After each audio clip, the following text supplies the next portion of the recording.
해진 옷 사이로 찬바람이 스미는 겨울날, 주막 뒷방에서 구정물을 얻어먹던 한 여인이 있었습니다.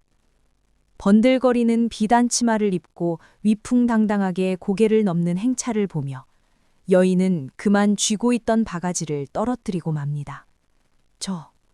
저 가마 안에 앉은 사람이 정말 연화란 말이냐? 눈이 뒤집힌 채 소리를 지르던 여인은 다름 아닌 5년 전 제 동생을 사지로 몰아넣었던 언니 옥분이었지요. 그녀가 그토록 비웃으며 사지로 밀어넣었던 동생이 어째서 나라의 녹을 먹는 정경 부인이 되어 돌아온 것일까요? 오늘 이야기는 사람의 앞날은 한 치 앞도 알 수 없다는 고금의 진리를 깨우쳐주는 기막힌 인연의 이야기입니다. 이 채널이 처음이시라면 구독 버튼 한번 눌러주시고 지금 듣고 계신 이야기처럼 달밤에 듣기 좋은 야담이 마음에 드신다면 좋아요도 함께 눌러주세요. 다음 이야기를 이어가는 큰 힘이 됩니다. 옛날 어느 마을에 최대감이라 불리는 이가 살고 있었습니다. 그에게는 두 딸이 있었는데 첫째 옥부는 인물이 출중했으나 마음보가 독하고 허영심이 하늘을 찔렀고 둘째 연하는 죽은 첩의 자식이라 하여 늘 언니의 구박을 받으며 살았습니다. 연하는 말수가 적었습니다. 언니가 뺨을 때려도 겨울철에 찬물로 발레를 시켜도 그저 묵묵히 제 할 일을 할 뿐이었지요. 그러던 어느 날 집안에 커다란 혼사 소식이 들려옵니다. 옥분아, 이 진사댁 아들과 혼약이 잡혔다. 비록 그 집안이 지금은 한미하다 하나 대대로 학자가 끊이지 않던 집안이니 네가 가서 가문을 일으켜 세워야 한다. 최대감의 말에 옥분은 콧방귀를 뀌었습니다. 하지만 곧이어 들려온 소문은 옥분을 경악하게 만들었습니다. 시장에 나갔던 옥분의 귀에 정혼자인 이 진사의 아들 이몽룡 가명에 대한 흉흉한 소문이 들려온 것입니다. 어휴, 말도 마세요. 그 집 아들 말입니다. 밤낮으로 술에 절어 살고 노름판에서 집안 가산을 다 탕진했다지 뭡니까? 게다가 성격은 어찌나 포악한지 한번 화가 나면 집안 가재도구를 다 부수고 주먹질을 일삼는답니다. 그 집에 시집가는 여자는 제명에 못 죽을 거요. 옥부는 눈앞이 캄캄해졌습니다. 자신처럼 고귀한 몸이 그런 인간 쓰레기에게 시집을 가야 한다니요. 그녀는 방으로 돌아와 씩씩거리며 생각했습니다. 내 인생을 그 시궁창에 처박을 순 없어. 절대요. 그때 마당에서 묵묵히 비질을 하던 동생 연화가 눈에 들어왔습니다. 옥분의 입가에 비열한 미소가 번졌습니다. 운명을 뒤바꿀 무서운 계략이 싹튼 순간이었지요. 옥분의 머릿속은 오직 한 가지 생각뿐이었습니다. 어떻게 하면 저 지옥 구덩이 같은 시집을 피할 수 있을까? 그녀는 며칠 밤을 꼬박 세우며 무서운 계략을 짰습니다. 결국 혼례를 일주일 앞둔 날 밤, 옥부는 제 방으로 연화를 조용히 불러들였습니다. 평소라면 눈길조차 주지 않던 언니가 찻상까지 내어놓자 연화는 불안한 마음에 손끝을 파르르 떨었습니다. 연화야, 네가 이 언니를 좀 살려줘야겠다. 옥분의 목소리는 평소와 달리 애차로웠으나 그 눈빛 속에는 번뜩이는 칼날이 숨겨져 있었습니다.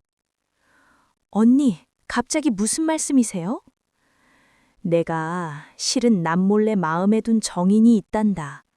그 선비님과 이미 장례를 약속했는데 아버지께서 나를 저 망나니 이진사댁으로 보내려 하시니 내 어찌 살 수가 있겠느냐.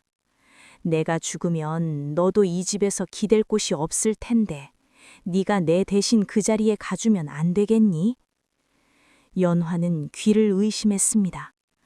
아무리 구박을 받았다지만 언니의 정혼제를 대신 가로채라는 말은 상상조차 못할 일이었지요. 연화가 고개를 저으며 거절하려 하자 옥분의 본색이 드러나기 시작했습니다. 너 잊었느냐? 네 어미가 천한 신분으로 들어와 우리 가문의 명예를 더럽혔던 그날을. 지금 네가 내 부탁을 거절한다면 너뿐만 아니라 네 어미의 묘소까지 파헤쳐서 동네 개들이 물어뜯게 만들 것이다. 연화의 심장이 덜컥 내려앉았습니다. 말도 안 되는 억지였으나 악에 바친 옥분이라면 충분히 그러고도 남을 위인이었습니다. 연화는 차오르는 눈물을 꾹 참으며 고개를 숙였습니다. 그것은 승낙이 아니라 거부할 수 없는 운명에 대한 체념이었지요. 홀예 당일 최대감 댁은 잔치 분위기로 북적했으나 안방의 공기는 서슬퍼런 칼날 같았습니다. 옥부는 미리 준비해둔 약초를 얼굴에 발라 흉측한 두드러기가 난 것처럼 꾸몄습니다. 아이고, 나 죽네. 아버지, 제 얼굴을 좀 보세요. 최대감이 달려오자 옥부는 얼굴을 감싸주고 통곡했습니다. 홀옛날 아침에 신부의 얼굴이 이 모양이니 대감 또한 사색이 되었습니다. 이걸 어찌한단 말이냐. 사돈댁에서는 이미 출발했다는데. 이때를 놓칠세라 옥분이 가증스러운 연기를 펼쳤습니다. 아버지, 가문의 명예가 달린 일입니다. 신부의 얼굴이 이렇다는 게 알려지면 우린 파혼당하고 손가락질 받을 겁니다. 차라리 연하에게 제 옷을 입혀 가마에 태우시지요. 어차피 신부는 족두리를 쓰고 연지곤지를 찍으니 첫날 밤만 무사히 넘기면 그쪽에서도 어찌하지 못할 겁니다. 최대감은 잠시 망설였으나 한량 같은 사위라도 놓치면 딸의 앞날이 꼬일까 두려워 결국 연하의 손을 끌어다가 홀례복을 입혔습니다. 연하는 말 한마디 하지 않았습니다. 아니, 할 수가 없었습니다. 옥분이 제 귀에 대고 속삭인 말 때문이었지요. 가서 입도 뻥긋하지 마라. 혹시라도 네 정체가 탄로나면 그날로 네 어미의 무덤은 평토장이 될 줄 알아라. 연하가 가마에 올라타는 뒷모습을 보며 옥부는 담벼락 뒤에서 배를 잡고 웃었습니다. 가거라. 가서 평생 그 망나니 술주정이나 받아내며 살아라. 나는 이제 자유다. 옥부는 연하가 사지로 끌려가는 것이라고 확신했습니다. 자신은 이제 더 좋은 집안, 돈 많고 명성 높은 남자를 골라 시집가면 그만이라고 생각했지요. 가마 안에서 연하는 소리 없이 울었습니다. 흔들리는 가마 속에서 그녀가 할 수 있는 일은 자신을 기다리고 있을 괴물 같은 신랑의 손길에 그저 무너지지 않기를 기도하는 것뿐이었습니다. 하지만 가마가 멈추고 신랑의 집 마당에 발을 내디뎠을 때 연하는 무언가 이상함을 느꼈습니다. 분명 한량의 집이라 하여 허물어져 가고 술 냄새가 진동할 줄 알았건만 코끝을 스치는 향기는 은은한 묵향이었습니다. 과연 가마문을 열어준 그 신랑은 정말로 소문 속의 그 망난이었을까요? 아니면 옥분이 차마 상상도 못한 또 다른 진실이 기다리고 있었을까요? 가마문이 열리고 연하는 남편이 될 이진사의 아들 이선비의 부축을 받으며 방 안으로 들어섰습니다. 머리 위에 족두리는 천근만근 무거웠고 연지곤지를 찍은 뺨 위로는 식은땀이 줄줄 흘러내렸습니다. 방 안에는 독한 술 냄새가 진동할 것이라 예상했건만 코끝을 스치는 것은 뜻밖에도 정신이 맑아지는 그윽한 침향 냄새였습니다. 방문에 창호지 그림자가 비치고 드디어 신랑이 방으로 들어왔습니다. 연하는 눈을 질끈 감았습니다. 이제 곧 술 취한 망나니의 거친 손길이 닿겠구나. 언니의 말대로 내 인생은 여기서 끝이 나는구나. 그녀는 바들바들 떨며 치맛자락을 움켜쥐었습니다. 그런데 들려온 목소리는 연하의 귀를 의심케 했습니다. 신행길이 고단했을 텐데 어찌 이리 떨고만 있소. 내가 그리 무서운 사람으로 보입니까? 낮고 부드러운 마치 깊은 밤 달빛 같은 목소리였습니다. 조심스럽게 족두리를 벗겨주는 신랑의 손길 또한 깃털처럼 가벼웠지요. 연하가 떨리는 눈을 살며시 뜨자 눈앞에는 술에 찌든 한량이 아니라 눈빛이 형형하고 기품이 넘치는 선비 한 명이 앉아 있었습니다. 부인, 내 이미 소문은 익히 들어 알고 있소. 내가 저잣거리에서 노름이나 일삼고 주정이나 부리는 탕아라는 소문 말입니다. 신랑은 허허 웃으며 말을 이었습니다. 그 소문 실은 내가 직접 낸 것이라오. 조정의 당파 싸움의 환멸을 느껴 시골에 내려와 지내는데 권세가들이 자꾸만 자기 딸들을 밀어넣으려 하니 그 귀찮은 입들을 막으려 스스로 망나니를 자처한 것이지요. 그런데 어찌하여 최대감께선 그 고운 큰딸 대신 가장 아끼던 둘째 딸을 이 망나니에게 보내신 것이요. 연하는 차마 언니의 계략이었다고 말하지 못했습니다. 그저 고개를 숙이고 소녀 부족하지만 서방님을 정성껏 모시겠습니다 라고 답할 뿐이었지요. 신랑은 그런 연화의 고운 심성을 단번에 꿰뚫어 보았습니다. 그날 밤 두 사람은 촛불 아래에서 밤새 글을 읽고 마음을 나누었습니다. 연화는 비로소 깨달았습니다. 언니가 제 발로 걷어찬 것이 구덩이가 아니라 하늘이 내린 복덩이였다는 것을요. 한편 동생을 지옥으로 보냈다고 믿는 옥부는 날아갈 듯한 기분이었습니다. 그녀는 연화가 시집간 지 보름도 안 되어 마을에서 제일 가는 재력가인 박상단의 아들과 혼약을 맺었습니다. 허허, 역시 사람 팔자는 제 하기 나름이라니까. 그 미련한 연화녀는 지금쯤 매 맞고 울고 있겠지. 나는 이제 금반지에 비단옷만 두르고 살면 그만이다. 옥부는 신이 나서 연하의 짐 중에 가장 좋은 것들만 골라 제 혼수함에 채웠습니다. 최대감집 일꾼인 최서방은 담벼락 너머로 그 꼴을 지켜보며 혀를 쯧쯧 찼습니다. 허허, 사람 눈은 속여도 하늘 눈은 못 속이는 법인데 큰애기씨 나중에 어쩌려고 저러시는지 모르겠네. 옥부는 화려한 가마를 타고 박상단 집으로 시집을 갔습니다. 소문대로 집안에는 금은 보화가 가득했고 남편은 돈을 물쓰듯하며 옥분이 원하는 것은 무엇이든 사주었습니다. 옥부는 자신이 이 세상에서 가장 행복한 여자라고 믿어 의심치 않았습니다. 하지만 그녀가 간과한 것이 하나 있었지요. 재물은 쌓는 것보다 지키는 것이 어렵고 사람의 근본은 돈으로 가릴 수 없다는 사실이었습니다. 세월은 화살처럼 흘러 3년이 지났습니다.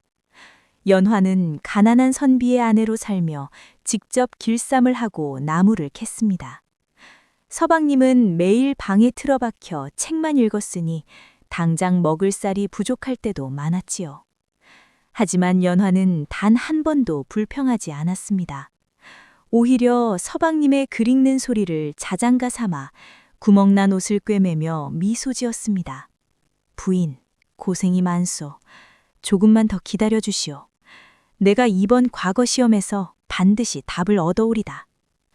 신랑의 말에 연화는 그저 서방님의 손을 꼭 잡았습니다.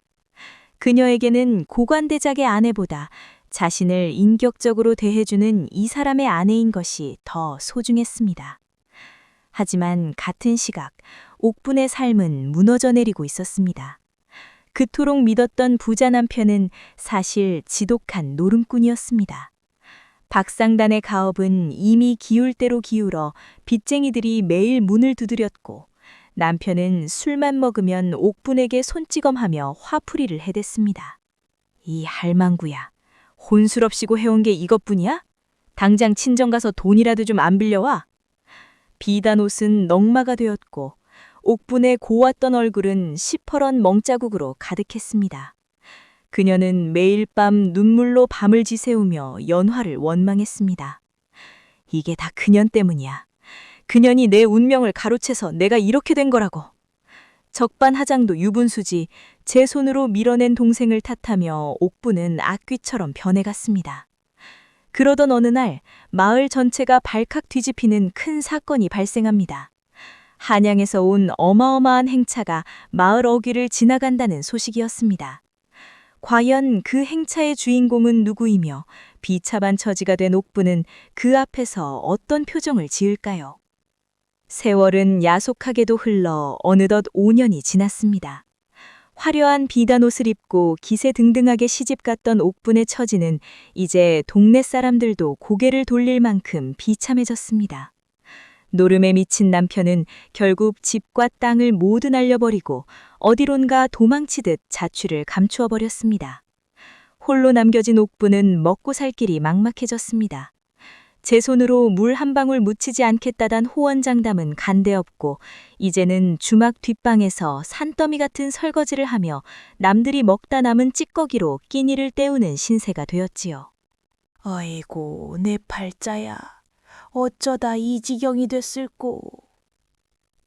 옥부는 시뻘겋게 튼 손을 내려다보며 통목했습니다. 그러면서도 속으론 독한 마음을 품었습니다. 그래도 연화 그년보다는 낫겠지. 그 망나니 이진사 아들놈은 분명 벌써 죽었거나 연하를 길가에 내팽개쳤을 거야. 그렇고 말고. 그녀는 자신이 불행해질수록 동생 연하는 더 지옥 같은 삶을 살고 있을 거라 믿으며 그 비릿한 질투심으로 하루하루를 버텼습니다. 하지만 같은 시각, 연하의 삶은 옥분의 짐작과는 전혀 달랐습니다. 연하의 남편 이선비는 3년 전 과거 시험을 치르러 한양으로 떠난 후 아직 소식이 없었습니다. 동네 안악들은 물동이를 이고 가며 연하의 집을 힐끔거렸습니다. 저댁 새댁도 참 가엾지. 공부한답시고 떠난 서방님은 소식도 없고 저 가녀린 몸으로 혼자 밭을 일궈 사니 말이에. 한량 소문이 괜히 났겠나? 한양 가서 또 노름판이나 기웃대다 객사했을지 누가 알아. 독한 말들이 화살처럼 날아와 꽂혔지만 연하는 그저 엷은 미소를 지으며 묵묵히 배를 짤 뿐이었습니다. 그녀는 남편을 믿었습니다. 떠나기 전 남편이 제 손을 꼭 잡으며 했던 말을 가슴에 새기고 있었지요. 부인, 내 반드시 돌아오리다. 그때까지만 조금만 더 참아주시오. 연하는 서방님이 준 그 약속 하나를 등불 삼아 어두운 밤을 홀로 지켰습니다. 쌀독이 비면 산에 올라 나무를 캤고 기름이 떨어지면 달빛 아래에서 바느질을 했습니다. 그녀의 얼굴은 비록 여위였으나 그 눈빛만은 맑고 깊은 우물처럼 평온했습니다. 그러던 어느 날 오후였습니다. 나른하던 마을 어귀에서 갑자기 땅을 울리는 말발굽 소리와 함께 개 아무도 없느냐? 하는 호령 소리가 들려왔습니다. 주막에서 설거지하던 옥분도 밭을 매던 안악들도 모두 가슴을 졸이며 길가로 뛰어나갔습니다. 저 멀리 고갯마루를 넘어오는 것은 수십 명의 수행원을 거느린 어마어마한 행차였습니다. 아니, 저게 누구 행차야? 사또 부임 행차도 저러진 않았는데? 마을 사람들이 웅성거리는 가운데 화려하게 장식된 백마 위에 앉은 한 남자가 눈에 들어왔습니다. 옥부는 눈을 비비고 그 남자를 쳐다보았습니다. 어딘가 익숙한 얼굴. 오래전 제 기억 속 한 구석에 박혀있던 그 한량의 얼굴이 너무나 위풍당당한 모습으로 나타난 것이었습니다. 아니, 저 사람은... 옥분의 가슴이 철렁 내려앉았습니다. 말 위에 앉은 이는 다름 아닌 자신이 망난이라 부르며 동생을 대신 보냈던 그 이선비였습니다. 그는 이제 누더기 옷을 걸친 한량이 아니라 나라에서 파견한 암행어사이자 신임 사또로 임명되어 당당히 고향으로 돌아온 것이었습니다. 행차는 옥분이 일하던 주막을 지나 마을에서 가장 크고 화려한 집들을 다 제치고 오로지 한 곳을 향해 멈춰섰습니다. 바로 잡초가 무성하고 허물어져 가던 연화가 홀로 지키던 그 작고 초라한 오두막 앞이었습니다. 옥부는 들고 있던 행주를 바닥에 떨어뜨렸습니다. 다리가 후들거려 서 있을 수도 없었지요. 질투와 후회, 그리고 알 수 없는 공포가 그녀의 온몸을 휘감기 시작했습니다. 과연 연화와 남편의 재회는 어떤 모습일까요? 그리고 이 모든 광경을 지켜보는 옥분의 운명은 이제 어디로 흘러가게 될까요? 암행어사의 마패가 햇빛을 받아 번쩍거렸습니다. 마을 사람들은 모두 엎드려 고개도 들지 못했지요. 백마에서 내린 이선비, 아니 이제는 이사또라 불러야 할 남자가 천천히 연화의 오두막 살인문을 밀고 들어섰습니다. 방 안에서는 배틀 돌아가는 소리가 멈추고 해진 옷을 입은 연화가 멍하니 밖을 내다보고 있었습니다. 그녀는 눈앞의 광경이 꿈인지 생시인지 분간할 수가 없었지요. 부인, 내 너무 늦게 왔소. 그간 고생이 참으로 많았소. 남편의 목소리에 연화의 눈에서 굵은 눈물이 툭 떨어졌습니다. 연화는 버선발로 뛰어나와 남편의 자락을 붙잡았습니다. 말없이 참아온 5년의 세월이 그 눈물 한 방울에 다 녹아내리는 듯했지요. 서방님, 정말 서방님이십니까? 사라만 돌아오시면 된다 기도했는데 어찌 이리? 남편은 연화의 거친 손을 소중하게 맞잡았습니다. 그리고는 뒤를 돌아 수행원들에게 명했습니다. 이분이 바로 내가 가장 어려울 때 묵묵히 곁을 지켜준 정경 부인이시다. 어서 예법을 갖추어 문안을 올려라. 수십 명의 관원이 일제히 허리를 숙여 연화에게 절을 올렸습니다. 어제까지만 해도 나무를 캐던 여인이 한순간에 온 고을이 우러러보는 고귀한 신분이 된 것입니다. 이 모든 과정을 주막 담벼락 뒤에서 지켜보던 옥부는 입술을 깨물다 못해 피가 날 지경이었습니다.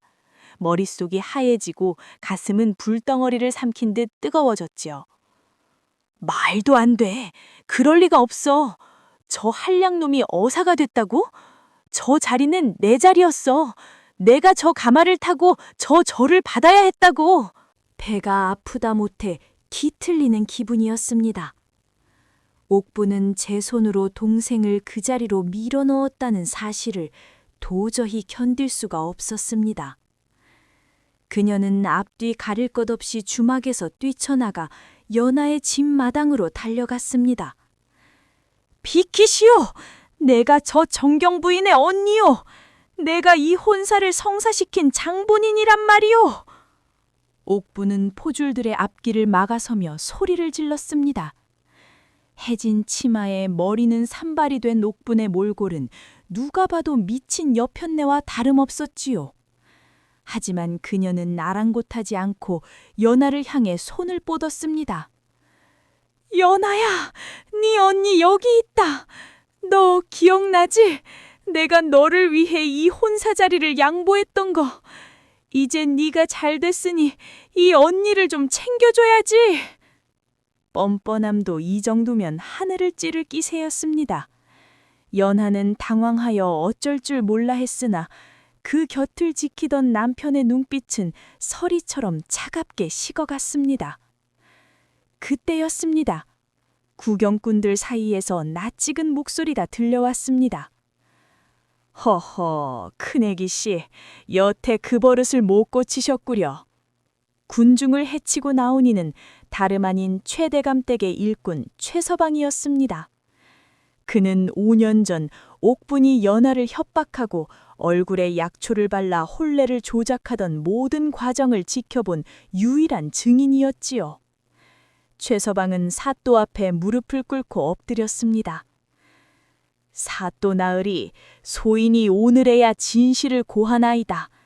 5년 전 저 여인은 사또께서 한량이라는 소문을 듣고 제 신분을 속여 동생을 억지로 가마에 태웠습니다. 심지어 어미 묘소를 파헤치겠다는 협박까지 일삼으며 연하 애기 씨를 지옥으로 보낸다 비웃었지요.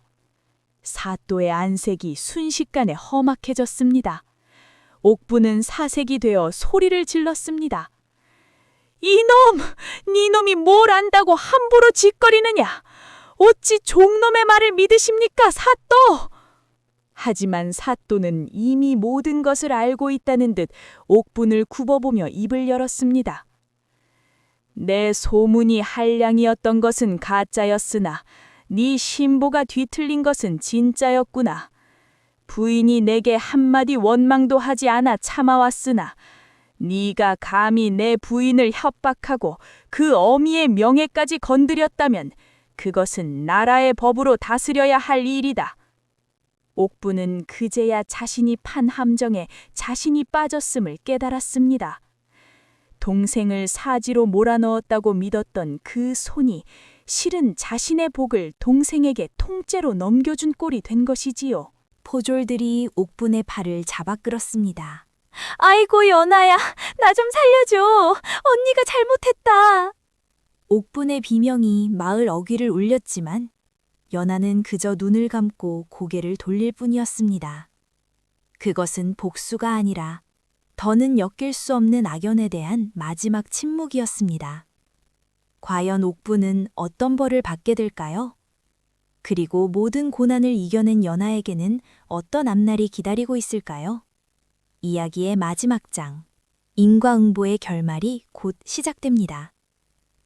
아이고, 연아야, 내가 잘못했다. 제발 이 손 좀 놓으라고 해라. 옥분의 처절한 비명이 정적을 깨트렸지만 사또의 서슬퍼런 명령 아래 포졸들의 손길은 냉혹하기만 했습니다. 옥부는 반하게 주저앉아 흙먼지를 뒤집어 쓴 채 연하의 비단 치맛자락을 붙잡으려 허우적거렸지요.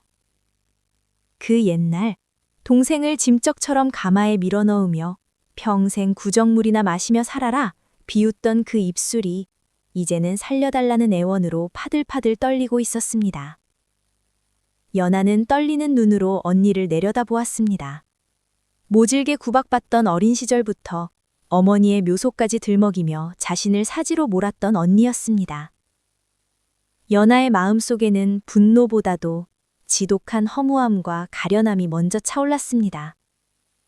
언니, 어찌하여 사람의 마음을 그리도 가벼이 여기셨습니까?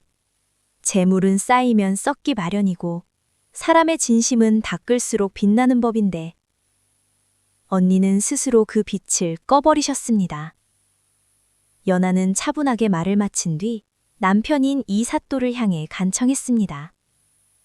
서방님, 비록 언니가 씻을 수 없는 죄를 지었으나 제 혈육임은 변함이 없습니다. 부디 목숨만은 살려주시고 언니가 스스로 지은 죄를 뉘우칠 기회를 주시옵소서. 사또는 어진 아내의 청을 거절하지 않았습니다. 하지만 공과 사는 엄격히 구별해야 하는 법이었지요.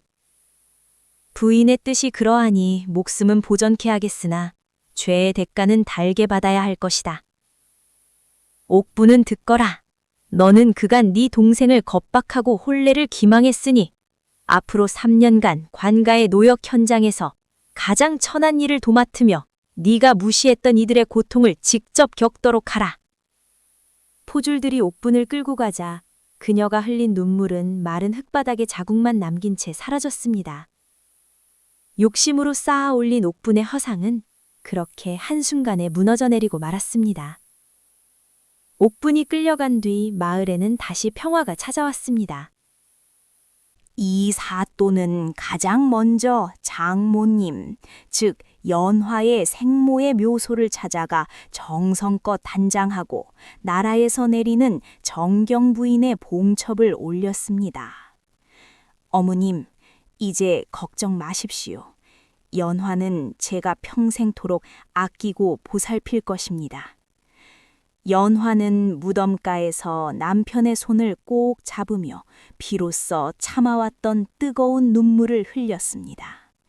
그것은 슬픔의 눈물이 아니라 모든 응어리가 풀려나가는 해방의 눈물이었습니다. 최대감 또한 뒤늦게 자신의 편애를 후회하며 연화의 앞에 무릎을 꿇고 용서를 빌었습니다. 연화는 그 아버지를 원망하지 않고 따뜻하게 손을 잡아주었지요. 한편 관가에서 노역을 하던 옥부는 하루도 빠짐없이 거친 돌을 나르고 밥을 지으며 제 손이 닳도록 일을 했습니다. 처음에는 원망뿐이었으나 점점 제 손으로 일궈낸 땀방울의 가치를 깨닫기 시작했습니다. 그녀는 가끔 멀리서 지나가는 연화의 화려한 행차를 보며 이제는 질투 대신 조용히 고개를 숙였습니다. 사람들은 말합니다. 운명이란 것은 정해진 것이 아니라 자신의 마음보가 그릇이 되어 담는 것이라고요. 언니 옥부는 큰 그릇을 가졌으나 구멍이 뚫려 복을 다 흘려보냈고 동생 연화는 작고 소박한 그릇이었으나 진심이라는 찰흙으로 꼼꼼히 메워 하늘이 내린 복을 온전히 담아낸 것입니다. 오늘 이야기를 들으신 여러분의 마음 그릇에는 지금 어떤 것들이 담겨 있으신지요?